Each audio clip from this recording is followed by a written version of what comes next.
వివాహ బంధంలో కూడా తండ్రిలాగా గాని కుమారులకు గాని బహుభార్యలు కలిగిన వ్యక్తి ఇస్సాకు కాదు. ఎంత బ్యూటీ అండి ఈ రోజు. తాను ఎవరినైతే ప్రేమించాడో తన గుణలక్షణాల్లో ఒకటి తనతో పాటు తన జీవితాన్ని పంచుకున్నాడు. మీకు ఆ విషయం చెప్తానండి ఇక్కడ. ఈ రోజున డివోర్సెస్ ఎక్కువైపోయాయి. ఈ రోజున విడాకులు పెరిగిపోయాయి. నేను చెప్పేది సొసైటీ కోసం కాదు, అమెరికాలో ఉన్న వ్యక్తుల కోసం కాదు. నేను ఎవరి కోసం చెప్తున్నానంటే క్రిస్టియన్స్ కోసం చెప్తున్నాను. మీకు ఒక మాట చెప్తానండి. ఈ విడాకులు పెరిగిపోవడానికి కొత్త ట్రెండ్లో, పాత వ్యక్తుల కోసం నేను నాకు తెలియదు కానీ కొత్త ట్రెండ్లో, మన ట్రెండ్లో కారణం ఏంటంటే మ్యారేజ్ అవ్వకముందు మనోళ్ళు ప్రేమ తప్పు కాదు, లవ్ అనేది పెద్ద తప్పు కాదని ప్రేమించి ప్రేమించి ఆడు కరెక్ట్ కాదు, ఈడు కరెక్ట్ కాదు, ఈమె కరెక్ట్ కాదు, ఈమె కరెక్ట్ కాదని బ్రేకప్లు పెరిగిపోయాయి. వీళ్ళకి బ్రేకప్స్ ఎక్కువ అలవాటు అయిపోయాయి. నా ప్రత్యేకమైన అభిప్రాయం మాత్రమే, కానీ ఇందులో మంచి దేవుని సత్యం దాగునుంది. ఈ బ్రేకప్లు అలవాటు అయిపోయి నువ్వు కాకపోతే ఇంకొకడరా, నువ్వు కాకపోతే ఇంకొకతే అనే బ్రేకప్లు కాస్త తనకి అనుభవం తీసుకొచ్చి తన జీవితానికి బ్రేకింగ్ అప్ అనే ఒక ఎమోషన్ అలవాటు చేసాయి, దరిద్రాన్ని అలవాటు చేశాయి. ఈమె అనేక మందితో బ్రేకప్ అయ్యాక, లేకపోతే వీడు అనేక మందితో బ్రేకప్ అయ్యాక దేవుడు గనక అరేంజ్డ్ గా ఒక మ్యారేజ్ చేస్తే, లేకపోతే ఒక చిత్తాన్ని చేస్తే ఏ ఫ్యామిలీ అయినా డిస్కషన్స్ వస్తాయి, విభేదాలు వస్తాయి. రెండు రకాల వ్యక్తులు కలిసి ఉన్నప్పుడు అటు ఇటు డిస్కషన్స్ వస్తాయి. ఈ డిస్కషన్స్ అన్నిటిల్లో కూడా వీళ్ళకి బ్రేకప్స్ అలవాటు అయిపోయాయి కాబట్టి let us be breaked up. Divorce is becoming a organ in family institution. Simple గానా? అంటే బ్రేకప్లు అలవాటైపోయి వీళ్ళకి డివోర్స్ కూడా పెద్ద తేడా తెలియట్లేదు. దాని నుంచి బయటపడాలి అంటే బిఫోర్ మ్యారేజ్ లైఫ్ చాలా ఇంపార్టెంట్. ఇస్సాకు లాగా ఆఫ్టర్ మ్యారేజ్ లైఫ్ ఒక వ్యక్తితో పర్మనెంట్ గా ఉండమన్నది బిబ్లికల్. గాస్పల్లో క్రిస్టాలజికల్ క్రీస్తు కేంద్రికంగా చెప్పినటువంటి ఒక గొప్ప సిద్ధాంతం ఏంటంటే 1:1, 1 for 1 to ఎటర్నల్. ఒకరికి ఒకరే నిత్యత్వం వరకు. What a beautiful connection. గిఫ్ట్లు ఇవ్వలేదనో, లేకపోతే చీరలు కొనలేదనో మీకు వారు తెలుసండి. What is the best gift that we can give to our partner? ఇస్సాకుని అడిగితే what is the best gift? బంగారం, పట్టు చీర, ఐఫోన్, ఏదో స్మార్ట్ ఫోన్, లేకపోతే లాకెట్లు, ఇద్దరు ఒకలాగే వేసుకునే బట్టలు, ఏదైనా అవ్వడం. ఏది బెస్ట్ గిఫ్ట్ అంటారు? నేను చెప్తాను. బెస్ట్ గిఫ్ట్ ఏంటి అని అంటే the best gift that we can give to our life partners is purity in our organs. మన జీవితంలో మనము కలిగిన పవిత్రత మనము మన యొక్క జీవిత భాగస్వామికి ఇచ్చేటటువంటి పెద్ద గిఫ్ట్. ఇస్సాకు తన భార్యకి ఇచ్చినటువంటి పెద్ద గిఫ్ట్. అందుకే ఇస్సాకు భార్య అయిన రెబకా కోసం కూడా రాయబడిన విషయం ఏంటంటే తెలుసా? ఆమె చక్కనిది, ఆమె కన్యక, ఎవరును ఎప్పుడును ఆమెను కూడలేదు. ఎందుకు రాయించాడు? ఇది వల్గర్ గా ఉన్న లాంగ్వేజ్ బైబిల్ గ్రంథంలో. She is pure enough to give her purity to her only husband. That is the best gift. భార్య అయిన రెబకా దగ్గర ఉన్న బెస్ట్ గిఫ్ట్ ఏంటి అని అంటే చూడండి, 24వ అధ్యాయంలో, ఆదికాండం 24వ అధ్యాయంలో 16వ వచనం. ఆమె చిన్నది, ఆ చిన్నది మిక్కిలి చక్కనిది, ఆమె కన్యక, ఏ పురుషుడు ఆమెను కూడలేదు. What a beautiful thing. Greek లో ఇక్కడ ఉన్న మాటను ఫార్థెనోస్ అని రాస్తారు. ఫార్థెనోస్. His pure enough in his organs, outer physical appearance. అంటే టచింగ్ విషయంలో కూడా షీఈస్ పార్థెనోస్. She is pure. Rebecca is pure. పార్థెనోస్ చిన్న పదం కాదు అది. పార్థెనోస్ అనే గ్రీక్ పదం. చాటింగ్ విషయంలో కూడా ప్యూరిటీ. మాట్లాడే విషయంలో ప్యూరిటీ. ఆల్ నా సరసోక్తులు అన్ని only with my one and only life partner husband. What a beautiful contrast. తండ్రికి లేనిది, కొడుకు లేనిది ఓన్లీ ఇస్సాకుకే ఉన్నటువంటి గొప్ప లక్షణం. ఇది మనందరం కలిగి ఉండాల్సింది, ఈ రోజు మనం గుర్తుపెట్టుకోవాల్సింది. సరే, తర్వాత విషయం చూద్దాం. ఇస్సాకు జీవిత చరిత్రని మనము ఎలా చూడొచ్చు అంటే, తన తండ్రిని తనకును మధ్య ఉన్న కొన్ని పోలికలు చూద్దాం. ముందు వ్యత్యాసం చూసాం కదా, ఇక్కడ పోలికలు. శోధనలు జయించాడు. శోధనలు, ఏ శోధనలు? పాలు విడిచినది మొదలుకొని తన అని పడ్డది, తనకంటే 14 సంవత్సరాలు ఎక్కువ వయసు గల ఇష్మాయేలు చేత హింసింపడతా ఉన్నాడు. ఈడు ఏడిపిస్తున్నట్టున్నాడు ఇంట్లో. ఇడికి కుదురున్నాడు. దేవుడు చెప్పాడు ఈడు కంచరగాడి స్వభావం అని. ఎంతసేపు ఏడిపించడమే. లడ్డోళ్ళు ఉంటారు ఇంట్లో సీలుగల్లి. ఎంత ఏడిపించినా పాప ఇబ్బంది పడతా ఉన్నాడు, చెప్పట్లేదు. ఇన్ని 14 ఏళ్ళు పడ్డాడు, సారా చూసే వరకు కూడా తెలియలేదు. తర్వాత ఏమైంది? ఇంకో 6 ఏళ్ళు నిండేటప్పటికి, సుమారు 20వ సంవత్సరం వచ్చేటప్పటికి బలిగా అర్పించడానికి వాళ్ళ డాడీ తీసుకుని వెళ్ళిపోయారు. 20 ఏళ్ళు అంటే తనకు తెలిసి ఉంటది, డాడీ డాడీ అని పిలుస్తూ ఉంటాడు, మాట్లాడుతున్నాడు కదా. కట్టికి బలికి మనకి పశువు ఏది అని అడిగినప్పుడే తెలిసిపోతుంది. తనకి తెలుసు బలికి ఎలా ఇవ్వాలి, ఏమి ఇవ్వాలి, ఏంటి ఇవ్వాలి అనేది తనకి చిన్నప్పటి నుంచి తెలుసు. ఎందుకంటే 18 అధ్యాయం 19 వచ్చిన ఆది కాండంలో తన ఇంట్లో ఉన్న వాళ్ళందరికీ కూడా దేవుని ఆజ్ఞలు నేర్పిస్తూ వచ్చాడంటే అబ్రహాము. తనకు తెలుసు బలికి కావాల్సినవన్నీ కూడా. 20వ ఏటన తన జీవితాన్ని తను శోధనలో పెట్టుకోవడానికి సిద్ధపడ్డాడు. తన తల్లిని ఎక్కువగా ప్రేమించినందున ఆమె మరణం అయినప్పుడు 6 సంవత్సరాలు ఆధారం నల్లకపోయాడంట. తల్లిదండ్రుల్ని ప్రేమించి తల్లిదండ్రుల యొక్క మరణం తర్వాత 6 ఏళ్ళు దాన్ని జీర్ణించుకోలేకపోయాడు. పితరుల దగ్గరికి వెళ్ళిపోయింది, పితరులు ఉండే ప్రదేశానికి నా తల్లి వెళ్ళిపోయింది అనేది జీర్ణించుకోలేకపోయాడు. అటువంటి అసాధారణమైన ప్రేమ కలిగినటువంటి గొప్ప సాధుజీవి ఇస్సాకు. వాళ్ళ తండ్రిలాగే 20 ఏళ్ళు పిల్లలు పుట్టలేదు. తెలుసండి మీకు? మీరు 26, 27 అధ్యాయాలు చదివితే తన తండ్రిలాగా తనకి కూడా 20 ఏళ్ళు పిల్లలు పుట్టలేదు. కానీ అప్పుడు ఏం చేసుకున్నాడు తెలుసా? వాళ్ళ అమ్మ చెప్పుడు, దొరే నువ్వు మాకు 100వ ఏటను పుట్టావు మీ డాడీకి, నేను అప్పుడు 89 ఏళ్ళు ఎన్ని ఉన్నాయి నాకు, ఇన్ని సంవత్సరాల్లో ఉన్నప్పుడు నువ్వు మా పుట్టావంటే నువ్వు వాగ్దాన పుత్రుడివి, నువ్వు బాగా బ్రతకాలి, మా జీవితంలో కాదు, నిన్ను దేవుడు ఎన్నుకున్నాడు, నిన్ను బట్టి సంతానాన్ని దీవిస్తానన్నాడు, నువ్వు వాగ్దాన పుత్రుడివి, నిన్ను గర్భంలో ఉండగానే ఏర్పరిచాడు, నువ్వు పుట్టక 14 ఏళ్ళు ముందే దేవుడు నాకు వాగ్దానం ఇచ్చాడు, మీ డాడీకి వాగ్దానం ఇచ్చాడు, నువ్వు దేవుడు వాగ్దాన పుత్రుడు రా బాబు అని చెప్పున్నప్పుడు 20 ఏళ్ళు వెయిట్ చేసేటప్పటికి ఆ వాగ్దానం చేసిన ధైర్యం జ్ఞాపకం చేసుకొని ఉంటాడు. తండ్రి ధైర్యం, తల్లి చెప్పిన మాటలో. యాకోబు రెక్కల వలన మోసపోయే యాకోబును ఎక్కువగా ఆశీర్వదించి శోధింపడ్డాడు. యాకోబేమో వేట మాంసం తెచ్చానని దాని తోలంతా వేసుకొని నాన్న నేనే వేస్తావని అన్నాడు. రెబ్బకాయల్ని పంపించి వెనకాల ఉన్నది. మోసపోయాడు. మోసానికి కారణానికి వెనకాల ఇస్సాకు కూడా చిన్న ఫాల్ట్ అండి, ఇబ్బంది, తప్పు కాదు కానీ ఏదో చిన్నది ఉందని అనిపిస్తుంది. ఎందుకంటే తను ఏం చేశాడు? ఏసావు యాకోబు కవల పిల్లలు, అటు ఇటులో just hours difference, minute difference ఉండొచ్చు, కానీ ఏసావుని ఎక్కువ ప్రేమించడం మొదలు పెట్టాడు. ఎప్పుడైతే ఏసావుని ఎక్కువ ప్రేమించడం మొదలు పెట్టాడో రెబ్కా అది గమనించి యాకోబుని ఎక్కువ ప్రేమించడం మొదలు పెట్టి ఉంటది. ఎప్పుడైతే ఇలా వీళ్ళు పంచుకున్నట్టు ఏర్పాటు చేసుకున్నట్టు ఉన్నదో అర్థమైపోయింది, ఏసావుకి దీవులన్నీ ఇవ్వబోతున్నాడని తన ప్రేమించిన యాకోబుని పంపించేసింది. ఎనివే యాకోబుకి తెలుసు తన జీవితంలో తాను ఏం చేస్తా ఉన్నాడో, ఏం కోరుకుంటున్నాడు.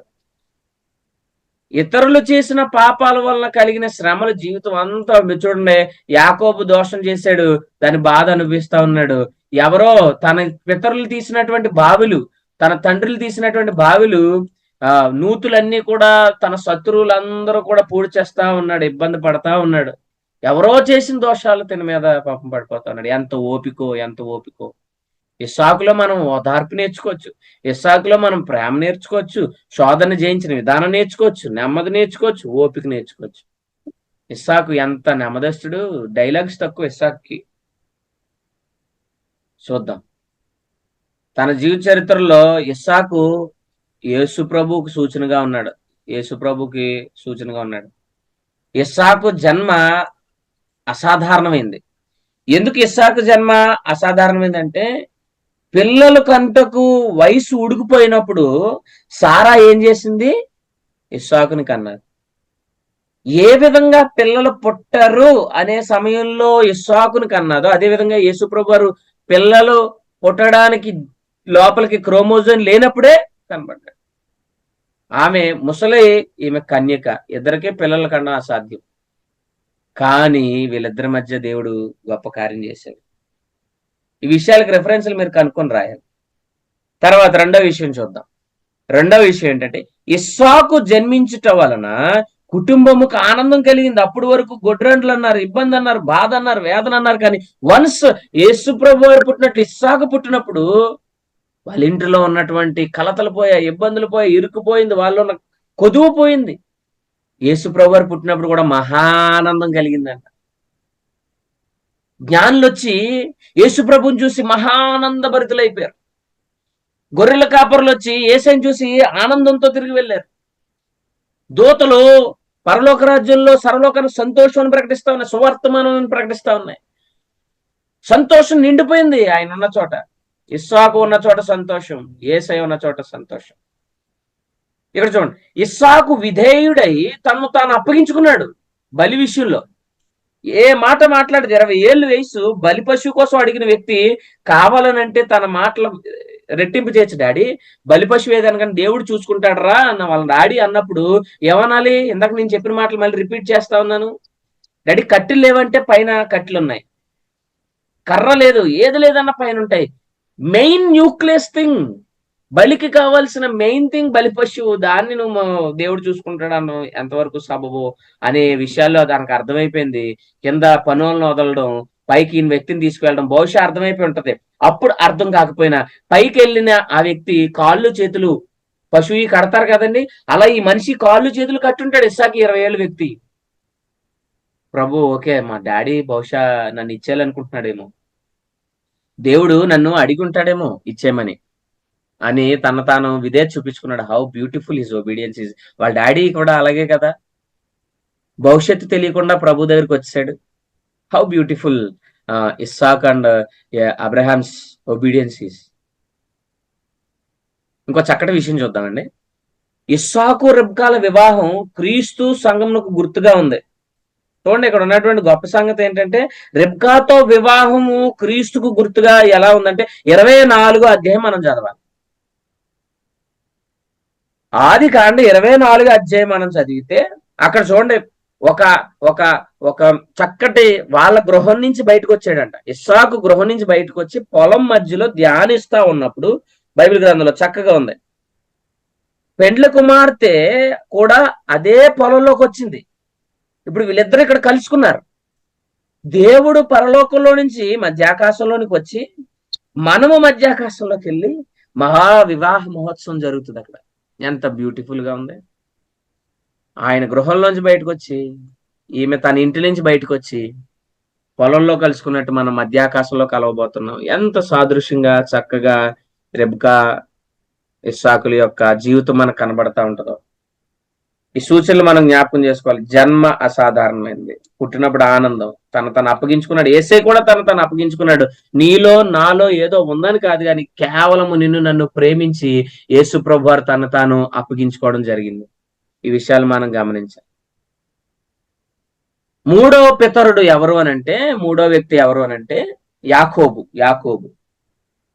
ఆది కాండములో ఇవ్వబడినటువంటి నిబంధన ప్రకారము ఇస్సాకు తర్వాత దేవుడు ఎన్నుకున్నటువంటి వ్యక్తి యాకోబు యొక్క జీవిత చరిత్రను హైలైట్స్ చూద్దాం. 77వ ఏట ఆశీర్వాదాలు తీసుకొని ఇంటి నుంచి పారిపోయాడు. 98వ ఏట కనానుకు వచ్చి యేసేపును కలుసుకున్నాడు. యాసావును, యేసేపు కాదు, యాసావును కలుసుకున్నాడు. 100వ ఏట బెన్యామీను వాళ్ళందరూ ఫ్యామిలీ కలిసిపోయిన తర్వాత జన్మించాడు. ఈ జన్మించినప్పుడే తన ప్రేమించినటువంటి రిబ్కా చనిపోయింది. 120వ ఏట తన తండ్రి ఇస్సాకు చనిపోయాడు. 120వ ఏట ఇస్సాకు చనిపోయాడు. ఎక్కువ కాలం జీవించాడు కదా ఇస్సాకు. 130వ ఏట కరువు వచ్చిందని ఐగుప్తు వెళ్ళాడు. అక్కడ యోసేపు ఉన్నాడు కాబట్టి 147వ సంవత్సరాన ఐగుప్తులో చనిపోయాడు. అస్తుకుల తర్వాత కనానుకు తీసుకొని వచ్చారు. అస్తుకులు ఆయన చనిపోయిన తర్వాత తన ఎముకలు అన్ని కూడా బాడీలో మిగిలివి వాళ్ళు కనానుకి తిరిగి వచ్చేసేటప్పుడు తీసుకుని వచ్చారు. ఇవి హైలైట్స్. తన జీవితంలో మెయిన్ కాన్సెప్ట్స్ అన్ని కూడా దేవుడు ఎక్కడి నుంచి ఎక్కడి వరకు ఎక్కువ రాయించాడు అని అంటే మిస్ అవ్వకుండా 77 ఏట ఆశీర్వాదాలు దొంగలించింది మొదలుకొని యాసావుని మళ్ళీ తిరిగి కలుసుకుని 33 అధ్యాయంలో, తర్వాత బెన్యామీను రెబ్కా చనిపోవడం, బెన్యామీన్ జీవించడం, ఆఖరి గోత్రకర్త ఇస్సాకు చనిపోవడం, ఐగుప్తు కరువుకి వెళ్ళడం, ఐగుప్తులో చనిపోవడం, తిరిగి రావడం. ఇది తన జీవితం. యాకోబులోని గుణ లక్షణాలు మనం జ్ఞాపకం పెట్టుకుందామండి. యాకోబులోని గుణ లక్షణాలు మొట్టమొదటిది ఏంటంటే కుయుక్తి గల సహోదరుడు.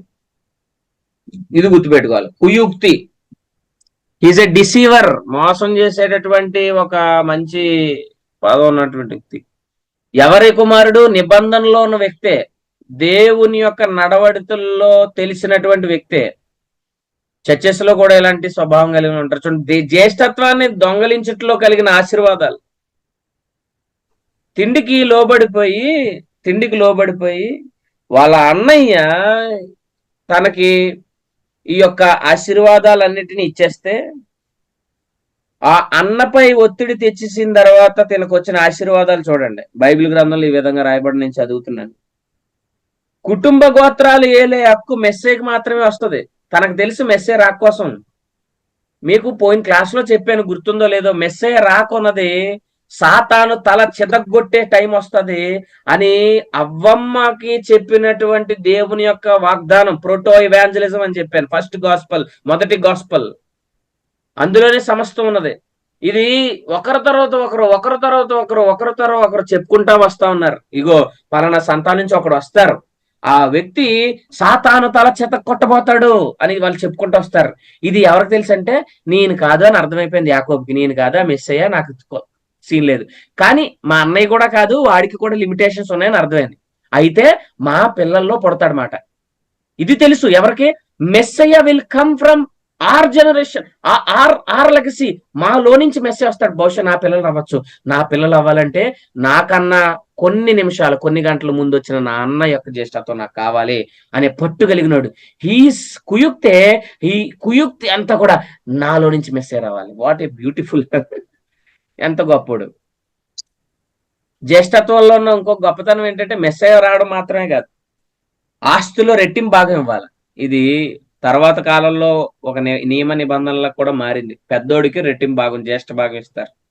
పూర్వకాలం ఇచ్చేవారు, ఇప్పుడు సెక్షన్ 102 అనుకుంటండి, సుప్రీంకోర్టు కొత్తగా ఇచ్చిన సెక్షన్ ప్రకారం ఆడపిల్లలకి మొగోలు కూడా ఒకలాగా ఇవ్వాలి అని ఇచ్చారు. దీన్ని మిస్యూజ్ చేసే ఆడపిల్లలు ఉన్నారు.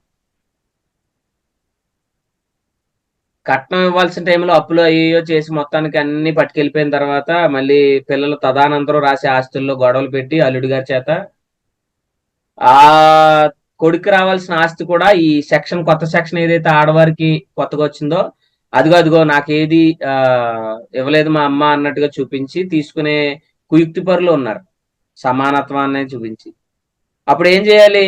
ఆ రోజుల్లో ఎంతైతే కట్నము కానుకలు అన్ని కూడా పిల్లకి ఇస్తున్నారో ఆ పెళ్లి సంగతులు అన్ని కూడా మళ్ళీ వడ్డీతో సహా అన్నయ్యకో తండ్రి తల్లికి ఇచ్చేస్తే అవన్నీ కూడా ఇవ్వచ్చు అనేది పెద్ద వాగ్దానాలు జరుగుతున్నాయి. అనే రెట్టింపు ఆస్తి అనేది సంగతి. మూడో విషయం చూస్తే చూడండి, జ్యేష్ఠత్వంలో నుండే ప్రధాన యాజకత్వము దేవుణ్ణి సేవించేవారు వస్తారు. జ్యేష్ఠత్వంలోంచే లేవీలు వచ్చేది.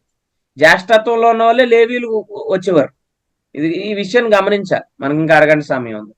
సంఖ్యాకాండం 3:43 మంచి మాట ఉంది. ఆ మాట మనం చదవాలి. చదివితే మనకి జ్యేష్ఠత్వానికి లేవీలకు ఉన్న సంబంధం మనకు అర్థమవుతుంది. సంఖ్యాకాండము 3:43 వారిలో లెక్కింపబడిన వారి సంఖ్య అనగా 1 నెల మొదలుకొని పైప్రాయము కలిగిన తొలుచూలు మగవారి అందరి సంఖ్య 22,273. యెహోవా మోషేకి ఇలాగ సెలవిచ్చెను, నీవు ఇశ్రాయేల్లో తొలిచూలైన ప్రతివానికి మారుగా లేవీయులను వారి పశువులకు ప్రతిగా లేవీల పశువులను తీసుకొనుము. లేవీలు నా వారయుందురు. తొలిచూలులో నుంచి లేవీలు పుట్టుకొస్తారు. ఇవన్నీ తెలుసు కదా. కాబట్టి జ్యేష్ఠత్వం కొరకు ఎందుకు వెంపర్లాడుతున్నాడు అని అంటే ఆస్తి భాగం ఒకటే అని చూసామనుకోండి దెబ్బైపోతాం. ఒకవేళ ఆస్తి కోసమని చూస్తే ఎందుకని అబ్బోకు రేవుదరా యెహోవా దూత యొక్క పాదాలు పట్టుకొని నువ్వు నన్ను దీవిస్తే గాని అదేంటి వెనకాల యాసావుని మోసం చేశాడని ఆయన కోసం వజ్ర వైడూర్యాలు వెండి బంగారాలు ఆ పశువులు అన్నిటిని దాసులు తీసుకొని వచ్చే అన్నా నేను దగ్గర తీసుకెళ్ళినంత తప్పు, నన్ను క్షమించు, నన్ను దేవుడు దీవించాడు అని తీసుకురావడానికి ఇస్తుంటే ఎంత ఆస్తిపరుడే వస్తా ఉంటే నన్ను దీవించంటే he's asking something else about messiah. నాలోంచి మెస్సే రావాలి ప్రభా, నాలోంచి మెస్సే రావాలి ప్రభా. ఆ బ్లెస్సింగ్ ని చూశాడు ఆయన. కుయుక్తి కలిగిన సహోదరుడు, కలలు కనేవాడు. ఊరు వదిలి పారిపోయేటప్పుడు ఊరు చివర దేవుడితో వాగ్దానం చేస్తాడు, దేవా నన్ను మళ్ళీ నేను వెళ్ళి కష్టపడి బాగా సంపాదించి తిరిగి వస్తే ఇదిగో నీ దేవుడు నిన్ను కట్టుబడి ఉండిపోతాను. కలలు కనేవాడు, దర్శనాలు కనేవాడు, దాన్ని నమ్మేవాడు, దాన్ని విశ్వసించేవాడు. ఎంత చక్కటి స్వభావం! అంత మాత్రం కాదు, పెద్ద ప్రేమికుడు. Is a very good lover. First arranged marriage కింద మనం ఇస్సాకుని తీసుకున్నాం అనుకోండి, చక్కగా అంటే తల్లిదండ్రులు అరేంజ్ చేసినట్టుగా ఫుల్ గా మనకు చూసినట్టుగా. ఎందుకంటే సారా మ్యారేజ్ ఎప్పుడైందని మనకు కనిపించదు కాబట్టి, ఆదాం అవ్వల తర్వాత నోవాహు కూడా మనకు కనిపించదు కదా. ఫస్ట్ అరేంజ్డ్ మ్యారేజ్ పద్ధతిగా జరిగింది వాళ్ళ డాడీది అనుకుంటే, వీడు ఫస్ట్ లవర్ మాట. 29 అధ్యాయంలో ఫస్ట్ లవర్ ఏం చేస్తున్నాడు అంటే వాళ్ళ మామ కూతురు చూడగానే ప్రేమించాడు, ప్రేమలో పడ్డాడు. ఇప్పుడు అనిల్ కుమార్ గారు పాట పాడాలి, ప్రేమలో పడ్డాను నేను ప్రేమలు అని పాట పాడాలి. పాట పాడుతున్నాడు అంటే అన్న మీరు ఏమంటున్నారంటే ఎలాగో వాగ్దానం చేసినటువంటి పుత్రుడు ఇంత మెస్సే కోసం చూసుకోవాలని వ్యక్తి ప్రేమించాడంటే ప్రేమ ఓకే కదా, ఓకే కదా సెకండరీ. ప్రేమించేటప్పుడు తన స్థాయి ఎంతో చూద్దామే. 29 అధ్యాయానికి 27 అధ్యాయానికి మధ్య ఇంకో అధ్యాయం ఉంది కదా, ఇక్కడ దేవుడితో కన్ఫ్రంటేషన్ ఉంది ఒకటి. 25 నుంచి 27లో తనకి జ్యేష్ఠత్వం కలిగింది అంటే ఆస్తి వచ్చింది 2. దాని ద్వారా సంపద ఉంది, అతని ద్వారా ఏముంది, సంపద ఉంది. He's well settled, he's out of his degree, he's on to the economical standards. అప్పుడు అమ్మాయిని ఎత్తుక్కోవడానికి ఎదరికెళ్ళాడు. కాలేజీలో ఉన్నప్పుడు, డబ్బులు లేనప్పుడు, తనకు చూసుకునే రెస్పాన్సిబిలిటీ లేనప్పుడు అమ్మాయిలు వెనకాల తిరగలేదు ఇతను. వెన్ హీస్ ఎవ్రీథింగ్ ఫిల్ అయిపోయాక ఈ ఫోకస్ అంతా కూడా జ్యేష్ఠత్వం మీద పెట్టి జ్యేష్ఠత్వాన్ని లాక్కున్న తర్వాత అప్పుడు ప్రేమకు వచ్చింది. జ్యేష్ఠత్వం లాక్కోవడం అనే మోసం తప్పే, పక్కన పెట్టండి. కానీ ఫస్ట్ థింగ్ ఏంటి, he settled in his life and then he came for his family life. 21, 22 సంవత్సరాలకు మన డిగ్రీ అయిపోద్దండి, బీటెక్ అయిపోద్ది, ఎంబీబీఎస్ 23, 24 అయిపోతుంది. ఈ లోపల తొందరే, ఈ లోపల గాబరాయే. ఆ లోపల కూడా మన ఫ్లెష్ తో, మన శరీరంతో మనం పోరాడలేమా? ఇస్సాకులో నేర్చుకున్నది అదే కదా. What is the best gift that we can give to our life partner is purity in organs. Let us fight for the best, let us be holy for our life partner. కృంగిపోయిన కుటుంబ యజమాని ఏమైన తర్వాత కలలు కన్నాడు, గొప్ప ప్రేమికుడు, గొప్పగా ప్రేమించాడు, చేశాడు, వాళ్ళ మావయ్య మోసం చేశాడు, వాళ్ళ పుష్కలుది తన పెద్ద అక్కని ఇచ్చి చేశాడు, లేయని నచ్చలేదు. మళ్ళీ ఇంకో 7 సంవత్సరాలు చేశాడు రాహేలు కోసం. మొత్తానికి రాహేలుకి పిల్లలు లేకుండా పోయారు. ఎంత ఈ విధానమైన చిక్కు వచ్చి పడిపోయింది ఇక్కడ. 7 సంవత్సరాలు రాహేలు కొరకు మళ్ళీ కొలువు చేసి ఆ తర్వాత ఈ 2 భార్యలను తీసుకున్నాడు. ఆ తర్వాత ఇద్దరిని సంపాదించుకున్న తర్వాత లేయా రాహేలుకి 2 సంతానం కొరకు మళ్ళీ 2 దాసీలను తీసుకున్నాడు, బిల్హా జల్ఫా అనే వ్యక్తుల్ని. ఈ సంతానం తీసుకొని అవన్నీ చేసి ఇప్పుడు 4 వచ్చారు ఇతనికి, 2 దాసీలు, 2 భార్యలు. ఈ 4కి కలిపి ఇతని సంతానం 12 మంది పుట్టారు. రూబేను నుంచి మొదలు పెడితే బెన్యామీను ఆఖరోడు, రూబేను నుంచి బెన్యామీను ఆఖరోడు. ఈ బెన్యామీను రూబేను ఆఖరోడు మధ్యలో లేయా కడుపునే ఇంకొక కుమార్తె ఉంది. ఒక కుమార్తె దీన, పాపం మధ్యలోనే చిన్న ఇబ్బంది వల్ల తనని, చాలా దారుణమైన సంగతి అది బాబోయ్, చదవడానికి కొద్దిగా సెన్సిటివ్ గా ఉంటే ఇబ్బంది. కానీ let us look into the history. ఇప్పుడు వాళ్ళ సంతానం 12 మంది కదా, ఇక్కడ మీకు కనబడతా ఉంది, మీరు 12 మంది చూడాలి. లేయా యొక్క దాసి బిల్హా, రాహేల్ యొక్క దాసి జల్ఫా, లేయా యొక్క దాసి రాహేల్, వీళ్ళ యొక్క భార్యలు. ఈ భార్యలలో మొదట లేయాకు రూబేన్ పుట్టాడు మొదటోడు, సిమియోను, లేవి, యోధా. వీళ్ళ 5 తర్వాత రాహేల్ యొక్క దాసి అయినటువంటి బిల్హా దానును కన్నది. తర్వాత నఫ్తాలి వచ్చాడు.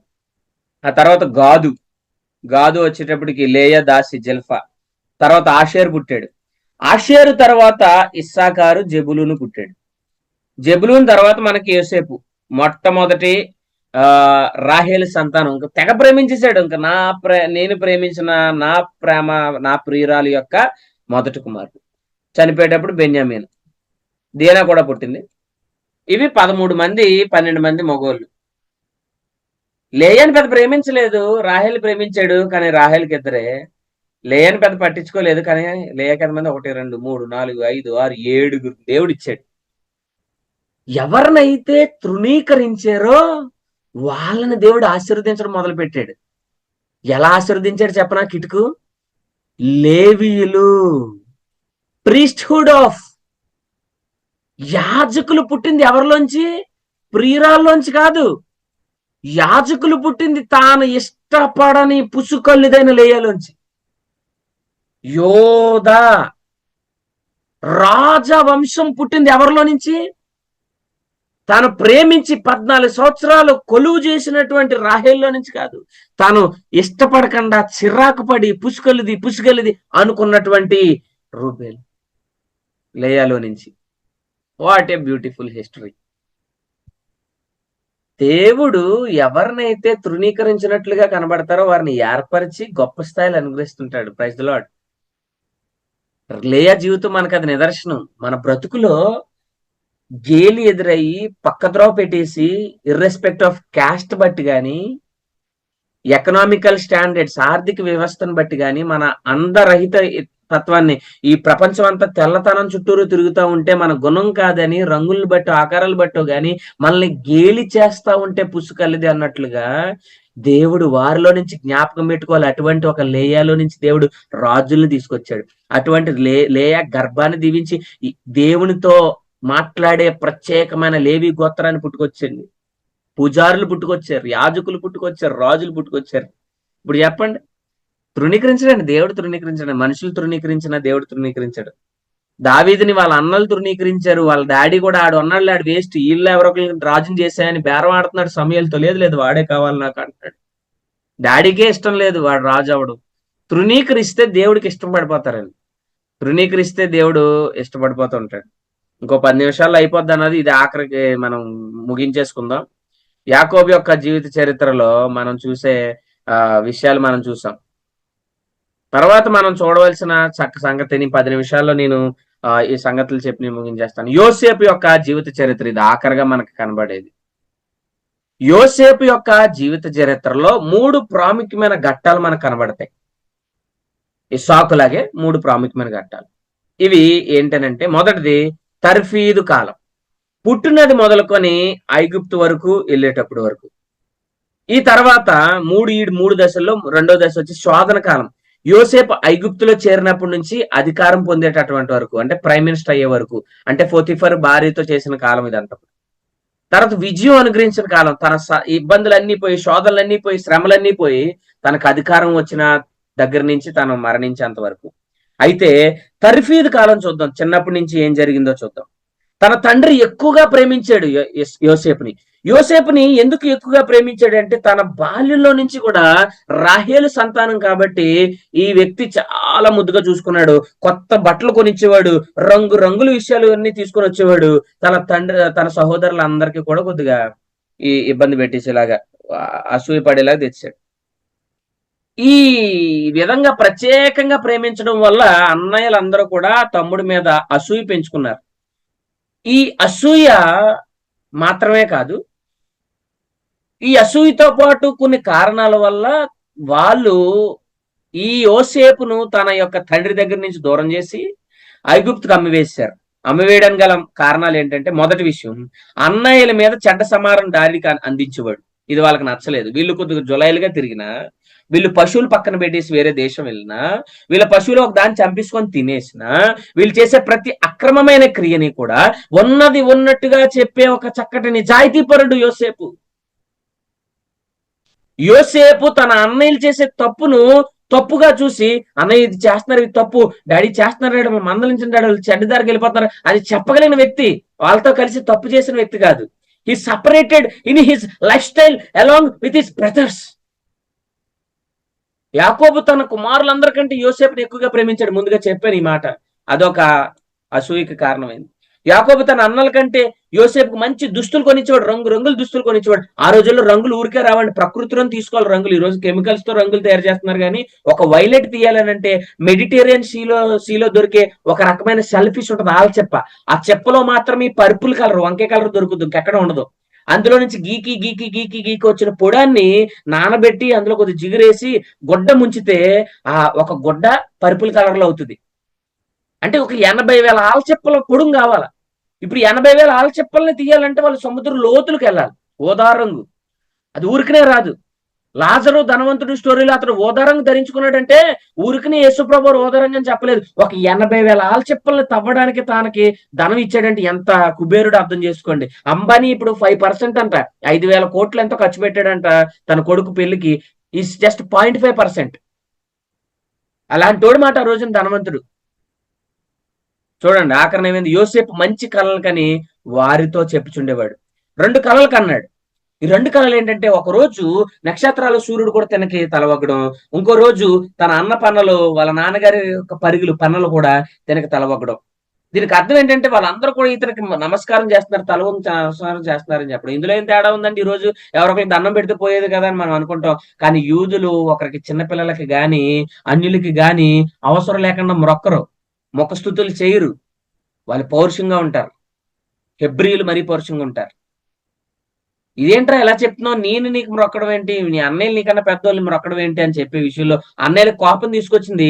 నాన్న చిలిపోడు ఇటు పిచ్చోడు అని చెప్పడంలో ప్రేమ ఎక్కువైపోయి ఆ తెంగరోడు నువ్వు అని అనడంలో కారణమైంది. ఈ 4 కారణాల వల్ల తన జీవితంలో తన ఎదురైన సంగతులన్నీ కూడా తను ఏం చేసాయి, గోతిలో పడేయడానికి కారణమయ్యాయి. చావుకి వారిని సిద్ధపరచడానికి కారణమయ్యాయి. వెళ్ళిపోయేటటువంటి ఇష్మాయిల్కి అమ్మడానికి కారణమయ్యాయి. ఎట్టకేలకి ఐగుప్తుకి వెళ్ళిపోయాడు. ఈ ఐగుప్తుకు వెళ్ళిపోయిన తర్వాత ఇక్కడ ఏం జరిగింది, ఇక్కడ 2 సెగ్మెంట్స్ ఉన్నాయి. ఐగుప్తులో తన నమ్మకత్వాన్ని, తన గుణలక్షణాలని, తనకు ఉన్నటువంటి నిజాయితీని బట్టి దేవుడు తనకు తోడే ఉన్నాడు కాబట్టి తన పొతిఫర్ ఇంటిలో పెద్ద పెద్ద దాసుడి కింద ఉన్నాడు. పెద్ద దాసుడి కింద ఉండి తన జీవితాన్ని కొనసాగిస్తుంటే భార్య చేసిన సంగతి మనకు తెలుసు. బట్టలిప్పి పారిపోగానే తను అత్యాచారం కేసు ఇతని మీద పెట్టడం, జైల్లో పడేశారు. జైల్లో కూడా దేవుడు తనకు తోడై ఉన్నందున జైలు అందరి మీద పెద్దోడయ్యాడు. నీకు కూడా తెలుసండి, దేవుడు గనక మనకు తోడై ఉంటే మన పై అధికారులు మన మీద దయ చూపిస్తారు. దేవుడు గనక మనకు తోడై ఉంటే మన ఇంటర్వ్యూ చేసేవాడు మన మీద జాలి దయ కలిగి ఉంటాడు. అది దేవుడు తోడే ఉండడానికి కారణం. దేవుడు తోడే ఉన్నాడని మనకు తెలియడానికి గొప్ప విధానం. యోసేపు ఎక్కడికి వెళ్ళినా యెహోవా అతనికి తోడే ఉన్నందున జైలు అధికారి జైల్లో ఉన్న ఖైదీల చిట్టా అంతా అతనికి ఇచ్చాడంట. యోసేపుకు యెహోవా తోడే ఉన్నందున పొతిఫరు తన యొక్క గృహం అంతట్లో తనని పెద్ద దాసుడిగా నియమించాడంట. దాని అర్థం ఏంటో తెలుసండి, దేవుడు తోడే ఉంటే మన యజమానుల మనసులు మారుతా ఉంటాయి. దేవుడు తోడు అందుకు కారణం అవ్వాలి. మనల్ని ర్యాండమ్ గా ఇంటర్వ్యూలో సెలెక్ట్ చేసి నాకు అర్హత ఉన్నా సెలెక్ట్ చేయట్లేదంట. ర్యాండమ్ లో మనం ఉండాలంటే యెహోవా తోడు మనకు కావాలి. జైల్లోకి వెళ్ళిపోయారు. జైల్లోకి వెళ్ళిపోయాక అక్కడ కలలు కంటా ఉన్నాడు. కలలు కన్నటప్పుడు ఏం జరిగింది, చెరసాలలో నుంచి బయటకు వచ్చే మార్గం కొరకు దేవుడు తనకి ఏం చేశాడనంటే 7 సంవత్సరాలు తీవ్రమైన కరువు వస్తుంది. తర్వాత 7 సంవత్సరాలు దానికన్నా ముందు మంచి ఫలాలు అనుభవిస్తారు. దీనికోసం మనం సిద్ధపడాలని కళలకు, దర్శనాలకు వ్యాఖ్యానించే గొప్ప వరం కలిగిన వాడు ఆ దేవుని భక్తే. దేవుడిచ్చిన వరం, దేవుడు మాట్లాడిన విధానం తనని చెరలో నుంచి అధికారంలోకి తీసుకొచ్చాయి. ఈ అధికారంలో ఉన్న యోసేపు తన అన్నలకు ఆశీర్వాదం అయ్యాడు. ఈ అధికారంలో ఉన్న యోసేపు తన జీవితానికి ఆశీర్వాదం అయ్యాడు. ఈ అధికారంలో యోసేపు తన తండ్రికి దీవెనయ్యాడు. మళ్ళీ పైపచ్చి ఏమంటున్నాడు తెలుసా, మీరు ఇలాగ కరువొచ్చి కష్టపడతారనేమో దేవుడు నన్ను ఇంత దూరం యాత్ర పడడానికి పంపించాడు. ఎంత మంచి మనసు, ఎంత మంచి మనసు. అబ్రహాము, ఇస్సాకు, యాకోబు, యోసేపు 4 విషయాలు చూసాం. ఎంత బ్యూటీయో తెలుసండి. వాళ్ళ ఫ్యామిలీ లైఫ్స్ లో వాళ్ళు ఎంత బాగున్నారో తెలుసండి. నువ్వు ఒకసారి పెళ్లి చేసుకుంటే ఆ పెళ్లి నీకు జీవితాంతం అని నిరూపించే విధంగా ఫ్యాంటాస్టిక్, అసలు మార్వెలస్. అసలు వాళ్ళు ఎంత ప్యూరిటీగా ఉన్నారని అంటే ఇస్సాకు, యోసేపు గాని వాళ్ళ యొక్క శారీరకమైన విషయాలు, వాళ్ళ సరస్వక్తులు, వాళ్ళ చాటింగ్ లైఫ్ అంతా తన భార్యతోనే, తన లైఫ్ పార్ట్నర్ తోనే. మనం ఎంత నేర్చుకోవచ్చు వాళ్ళ దగ్గర నుంచి. ఇక్కడ మీకు హోంవర్క్ ఇస్తాను. హోంవర్క్ ఇచ్చి 2 మినిట్స్ లో ఈ మీటింగ్ ఎండ్ అయిపోతుంది. బైబిల్ గ్రంథం అంతట్లో యోసేపు మాత్రమే క్రీస్తుకు సంపూర్ణమైన పోలికగా సూచించబడుతున్నాడు. There is a major comparison between Joseph and Jesus. ఈ జోసెఫ్ జీసస్ కి మధ్యలో ఉన్న కంపారిజన్స్ మీరు ఎన్ని రాయగలిగితే అని రాయండి. ప్రయత్నించండి. ఈ వారంలో గాని, వచ్చే వారంలో గాని మీరు రాయాలి. రికార్డ్ మళ్ళీ వాట్సాప్ లో పెట్టబడుతుంది కాబట్టి మీరు రాయాలి. ఎలా ఉంటాయంటే పోలికలు మీరు రాయాలి. ఎలా రాయాలంటే చూడండి, ఇద్దరు తండ్రికి ప్రియమైన వారే. తండ్రిని బాగా ప్రేమించేవాడు అనే రిఫరెన్స్ ఉంది యోసేపు కోసం. అదే విధంగా యేసుప్రభు వారు బాప్తిసం తీసుకొని బయటకు వచ్చినప్పుడు ఈయన నా ప్రియ కుమారుడు, ఈయన నేను ఆనందిస్తాను, ప్రియ కుమారుడు, ప్రియుడు అని రాయబడి ఉంది. ఇద్దరులో గొర్రెలు కాపర్లే, నేను మంచి గొర్రెల కాపర్నే అని యేసుప్రభు వారు అంటారు. ఈయన మందనే, తన తండ్రి మందని కాయడానికి వెళ్ళాడు అని ఇక్కడ చెప్తా ఉంది. ఇంకో గొప్ప విషయం చెప్పనా, సిలువ వేసినప్పుడు ఇటో దొంగ యేసుప్రభు వరకు ఉంటే, తన జైల్లో పెట్టినప్పుడు కూడా యోసేపుకి ఇద్దరు స్నేహితులు ఉన్నారు. ఒకడు ఆయన మాట వినలేదు, ఒకడు విన్నాడు. ఇక్కడ కూడా ఒకడు ఆయన మాట వినలేదు, ఇంకొకడు విన్నాడు. తన సహోదరులే తనను శిక్షకు అప్పచెప్పారు యోసేపుని. ఇక్కడ కూడా తన సహోదరులని యూదులే తన శిక్షకు అప్పచెప్పారు. ఇలాంటివి చాలా ఉన్నాయి. మీరు ట్రై చేయండి. నెట్ వాడండి, ఇంటర్నెట్ వాడండి, మీరు బైబిల్ చదవండి, లేకపోతే మీరు డిస్కస్ చేయండి గ్రూప్ లో. మీరు పర్సనల్ గా కాదు, 3 మంత్ బైబిల్ కోర్స్ అనే ఈ గ్రూప్ లో మీరు డిస్కస్ చేయండి. ఏంటి నాకు ఇవి దొరికినాయి, మీకేం దొరికినాయి డిస్కస్ చేయండి. ఈ డిస్కషన్ పెద్ద ప్రాబ్లం ఏం కాదు, ఎవరికి ఇది అంతరాయం కలిగించదు. ఇది ఊరికినే ఏదో లింకులు పెట్టడానికి గ్రూప్ కాదు అది. మీరు డిస్కస్ చేద్దాం. డిస్కస్ చేసి మీరు ప్రయత్నించండి. వచ్చే వారమో ఈ వారంలోనో ఏమైనా వెసులుబాటు ఉంటే నేను పెంటట్యూక్ లో ఉన్న వేరే భాగాలను కూడా మనం చూద్దాం. చిన్న ప్రార్థన చేసుకుని మనం ముగించుకుందాం. పరిశుద్ధుడా యేసయ్య నాయన, మీకు వందనాలు. మీరు ఇచ్చినటువంటి వాక్యాన్ని బట్టి వందనాలు. 4 పితరుల కోసం మేము చూసాం. ఆ సంగతుల్లో చాలా బ్రీఫ్ గా, చాలా సంక్షిప్తమైన వివరణ మాత్రం మేము ఆలకించాం.